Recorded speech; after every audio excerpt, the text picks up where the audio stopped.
l'actualité en images et en débat au sommaire de ce dimanche soir. Ces accusations contre Damien Abad, le tout nouveau ministre des Solidarités. 2 femmes assurent avoir été victimes de violences sexuelles. Lui conteste avec force ces allégations. S'il y a de nouveaux éléments, on en tirera toutes les conséquences, a réagi la Première ministre. On verra dans un instant ce que ça veut dire concrètement. La guerre en Ukraine, c'est l'enfer au Donbass, dit le président Zelensky. Les Russes intensifient les attaques dans la région de Louhansk. On verra quels sont leurs objectifs.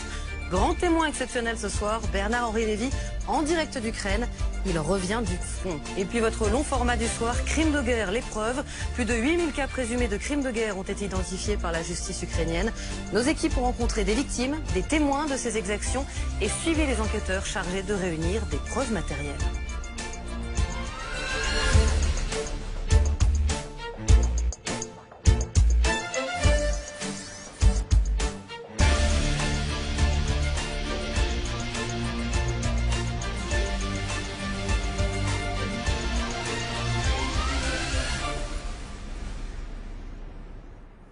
À la une donc, le ministre des Solidarités Damien Abad, venu de LR, qui a été nommé en dépit d'un signalement pour des faits de viol présumés. 2 femmes ont témoigné contre lui.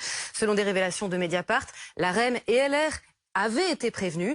Damien Abad conteste avec la plus grande force ces accusations. Il met en avant notamment, vous allez voir, son handicap. Florian Porras avec Anne-Sora Dubois et Cécile Olivier. Tout sourire au moment de sa passation de pouvoir ce samedi. Damien Abad déchante. Selon Mediapart, 2 femmes accusent le nouveau ministre des Solidarités, de l'Autonomie et des personnes handicapées d'agression sexuelle. Des faits qui se seraient produits entre 2010 et 2011. La première femme affirme s'être réveillée en sous-vêtements dans le lit de Damien Abad après avoir été droguée. Il propose du champagne. J'ai bu une coupe. Et là, blackout, jusqu'au lendemain matin. Ça ne m'était jamais arrivé. Surtout pas après un seul verre. La seconde a déposé plainte pour viol à 2 reprises, en 2012 et 2017. Des plaintes classées sans suite, faute d'éléments. Elle affirme avoir eu avec Damien Abad une relation sexuelle consentie dans un premier temps, avant de lui demander de s'arrêter. Refus de l'ancien membre des Républicains, le rapport sexuel serait même devenu plus violent ensuite. Mais alors, qui était au courant ? Un signalement de l'Observatoire des violences sexistes et sexuelles en politique a été envoyé au parti LREM 4 jours avant l'annonce du nouveau gouvernement. Stanislas Guerini, patron de la majorité, affirme être passé à côté, n'ayant pas consulté ses mails la semaine dernière. La première ministre Elisabeth Borne assure, elle, qu'elle sera intransigeante. Bien évidemment, je n'étais pas au courant. Je vais être très clair. Sur tous ces sujets de harcèlement, d'agression sexuelle, il ne peut y avoir aucune impunité. Je peux vous assurer que s'il y a des nouveaux éléments, si la justice est à nouveau saisie, on tirera toutes les conséquences de cette décision. De son côté, Damien Abad se défend de toute agression, mettant en avant son handicap. Je conteste avec la plus grande force ces accusations de violences sexuelles. Je conteste avoir exercé quelque forme de contrainte que ce soit sur aucune femme. Dans ma situation, l'acte sexuel ne peut survenir qu'avec l'assistance et la bienveillance de ma partenaire. Il ne m'est nullement possible d'imposer telle ou telle pratique. Le signalement visant Damien Abad a été transmis au parquet de Paris. Il est en cours d'analyse. En matière de retraite. Alors comment la Première ministre a-t-elle pu découvrir cette affaire dans la presse? Pourquoi n'était-elle pas déjà au courant? Est-ce que Damien Abad aujourd'hui risque son poste? On va en parler avec Mickaël Darmon, éditorialiste politique i24 News, et William Tay, président du think tank le Millénaire. Sujet évidemment embarrassant pour la majorité. On l'a bien senti pour le gouvernement. La Première ministre qui était très mal à l'aise tout à l'heure dans le Calvados. C'était pas mieux, vous allez voir, pour Gérald Darmanin et Éric Dupond-Moretti qui sont en visite ensemble à Bordeaux. C'était il y a moins d'1 heure, regardez. Il ne vous a pas échappé qu'un nouveau venu au gouvernement est accusé de viol. Est-ce que vous pensez qu'il doit rester au gouvernement? Il n'y a pas de commentaire à faire, on est là pour les mineurs isolés. Je crois que la Première ministre s'est exprimée ce matin. Vous ne voulez pas répondre à ces accusations, en tout cas à cette position? C'est quand même un enjeu pour la politique française. On l'a vu lors des élections, les Français ont exprimé une certaine défiance vis-à-vis de la classe politique, notamment pour ce genre d'affaires. Nous n'avons pas de commentaire à faire. Encore une fois, la Première ministre s'est exprimée ce matin, on la laissera s'exprimer de nouveau si elle le souhaite. Je pense que par ailleurs, elle a été très claire. Voilà, Gérald Darmanin, par ailleurs, qui avait lui-même été accusé de viol. Le parquet a requis un non-lieu en janvier dernier. La Première ministre, très claire, pas tant que ça. Elle a dit qu'elle en tirerait toutes les conséquences. Pour l'instant, pas question de démission. Non, parce que je dirais l'expression la plus importante et la plus structurante pour Elisabeth Borne ce matin dans sa réaction, c'est de dire si la justice est à nouveau saisie. Pour l'instant, en l'état, et elle le rappelle, les plaintes ont été classées sans suite. C'est d'ailleurs la raison pour laquelle elle estime qu'elle n'a pas été prévenue ou qu'on n'a pas dû être en mesure de la prévenir, qu'il n'y a pas besoin de la prévenir puisque c'était des plaintes classées sans suite. Mais elle réaffirme un principe d'autorité en disant il n'y aura pas d'impunité, mais si la justice est à nouveau saisie, alors on en tirera toutes les conséquences. Or, on a compris que le parquet est en train donc d'analyser le signalement de l'Observatoire des violences sexistes et sexuelles en politique, et s'il y a une décision du parquet, alors il faut s'attendre à des développements. Mais c'est évidemment là, je dirais, une entrée en matière évidemment très problématique. Passation de pouvoir hier, en 24 heures. Voilà. Et pour le ministre concerné, Damien Abad, et bien évidemment pour cette équipe gouvernementale et au premier chef, pour la chef du gouvernement, sur un sujet, on le sait, on l'a vu, ultra sensible durant donc ces dernières années, durant la campagne présidentielle et également durant le début de cette campagne législative, puisqu'on a vu qu'une autre affaire du côté de LFI a également amené à ce qu'un candidat se retire. Donc de ce point de vue-là, c'était le cas Tahabouaf, mais là, lui, il a dû se retirer. Il a dû se retirer parce qu'il avait effectivement des plaintes en cours, qu'il y avait eu puis une décision politique de son parti, tout simplement. Là, on est sur un autre type de décision. C'est un ministre nommé, comme on le sait, avec toute la procédure, et officiellement, de ce point de vue-là, et bien sûr, on attend si la justice se prononce ou pas. Ce qui est intéressant, c'est de savoir dans quelle mesure ce signalement de cet observatoire, qui est un organisme officieux, qui est un groupe de pression justement lié à l'évolution et à la prolifération de ce genre d'affaires, surtout dans le monde politique, et bien si cet observatoire va avoir, je dirais, droit de citer ou être entendu par la justice, et dans ces cas-là, ça développera évidemment une nouvelle étape. Oui, mais le côté aussi, c'était une belle prise de guerre, Damien Abad, du côté de LR et peut-être que du côté du gouvernement, d'Emmanuel Macron, on s'est dit, on prend le risque, de toute façon, ça vaut le coup.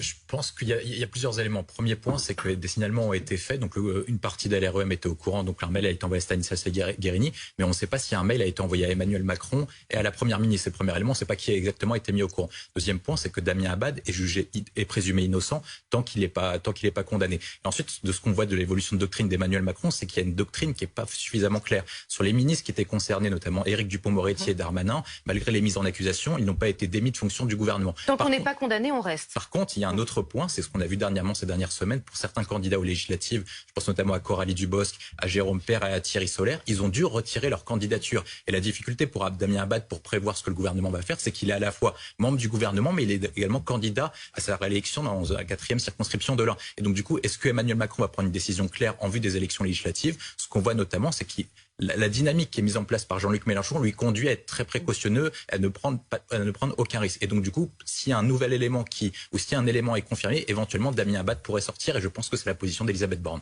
Oui, ça dépend aussi évidemment de l'ampleur que va prendre l'affaire du côté de l'opposition. Est-ce qu'on va récupérer ça? Vous citiez Jean-Luc Mélenchon, qui était assez prudent, mais qui disait « Nous, on a pris les devants avec le cas Tahabouaf ». Écoutez tout à l'heure Sandrine Rousseau sur notre antenne.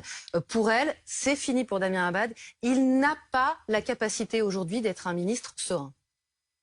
Ne peut pas être ministre avec deux témoignages de cet ordre qui parlent tous les deux d'un possible viol. Donc là, pour moi, parce qu'en fait, il y a la présomption d'innocence. Ça, c'est une forme de procédure judiciaire. Mais il y a aussi une forme de symbole politique. Il y a aussi le fait d'envoyer des messages au peuple et aux citoyens et citoyennes. Le classement sans suite n'est pas une preuve de culpabilité ou d'innocence. En aucun cas. La question qu'il y a derrière, c'est quelle a été l'enquête qui a été réalisée. Et on sait que la justice en France manque cruellement de moyens pour faire ces enquêtes. Gilles Montré, vous vouliez réagir?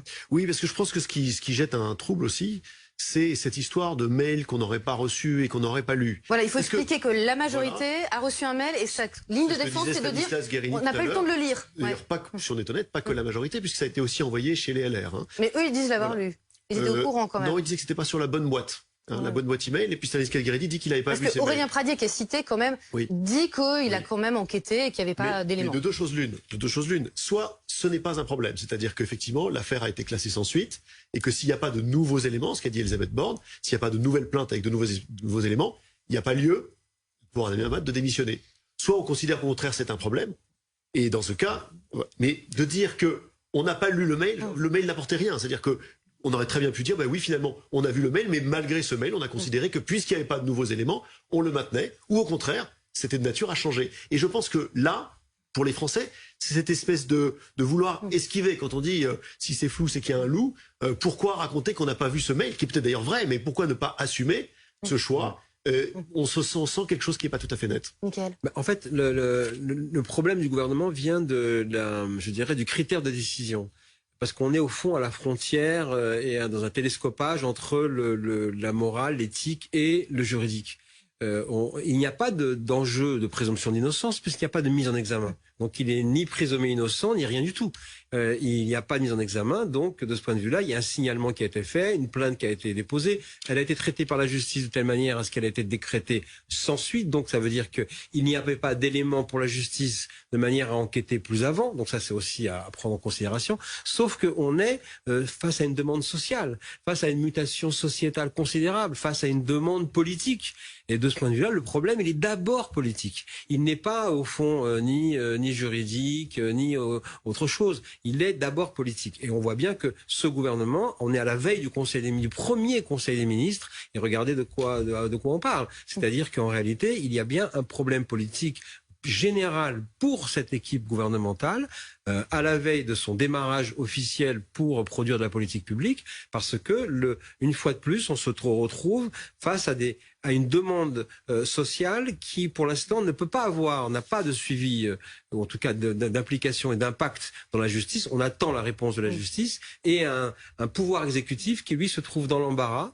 Parce que il entend bien la demande sociale et politique et de la société, mais il se fonde sur des critères qui seront des critères de juristes. Donc effectivement, c'est la décision du parquet qui va décider certainement d'une nouvelle étape, sachant que, bien évidemment, au sommet de l'État, on a bien évidemment pris la mesure de la difficulté politique que représente cette situation. Ce qui interpelle aussi beaucoup, c'est qu'on sait que le profil, le CV des candidats au portefeuille ministériel est épluché, qu'il y a évidemment toutes leurs déclarations qui sont regardées minutieusement. Alors pourquoi n'a-t-on pas repéré ces plaintes qui avaient été déposées? Vous allez comprendre, en fait, la Haute Autorité pour la transparence de la vie publique n'a pas ce pouvoir. Écoutez.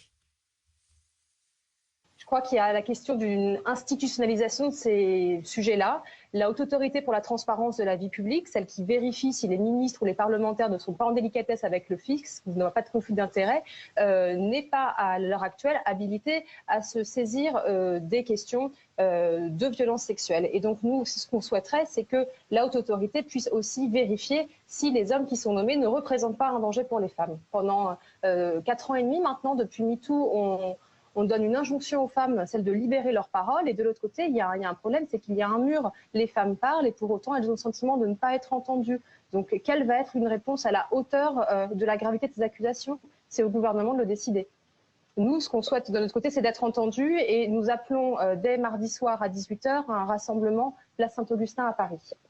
William, est-ce que ça veut dire que maintenant, au moindre doute, pour ne pas justement avoir ce genre d'affaires qui gâchent tout, alors que le premier Conseil des ministres, encore une fois, n'a pas eu lieu, est-ce qu'au moindre doute, on va écarter des profils maintenant? C'est pour ça que moi je vais évoquer les différences de situation, parce qu'en fait, au départ, on avait la doctrine qu'on appelait la doctrine Jospin. C'est-à-dire que dès qu'un ministre était mis en accusation, où il y avait un doute sur un ministre, il devait démissionner automatiquement pour pouvoir assurer sa défense.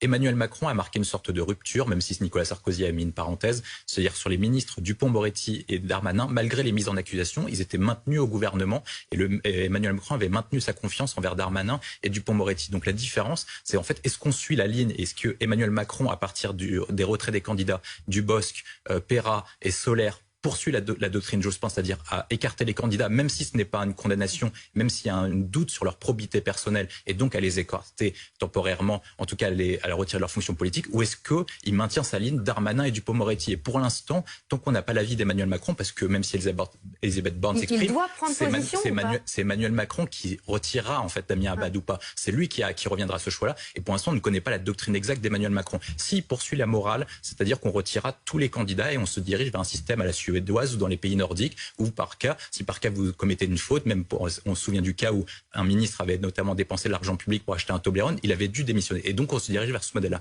Et Emmanuel Macron, dans sa doctrine Dupond-Moretti et Darmanin, disait plutôt qu'il fallait maintenir confiance dans les hommes politiques et que par conséquent, il les maintenait. La difficulté qu'a Emmanuel Macron, elle est multiple. Premier point, il a porté la question de la violence faite aux femmes, notamment sur les homicides, comme une priorité de son quinquennat, du dernier quinquennat et de son quinquennat actuel. Le deuxième point, c'est qu'il a été élu aussi en 2017 en opposition notamment à François Fillon, dont la probité était mise en cause, qui avait conduit à la loi de moralisation sur la vie politique. Et donc du coup, s'il souhaite être cohérent avec ses engagements passés et les raisons de son élection en 2017, normalement, théoriquement, il doit écarter Damien Abad. Merci beaucoup à tous les deux, avec en plus la campagne des législatives qui démarre et l'avertissement du chef de l'État, là ça vaut pour tous les candidats, Damien Abad qui est candidat dans l'Ain, la première ministre qui est aussi dans le Calvados, c'est pour ça qu'elle y était ce matin. Celui ou celle qui perdra les élections devra quitter le gouvernement, ça c'est la règle très claire et dictée par le chef de l'État. Merci encore pour votre analyse à tous les deux.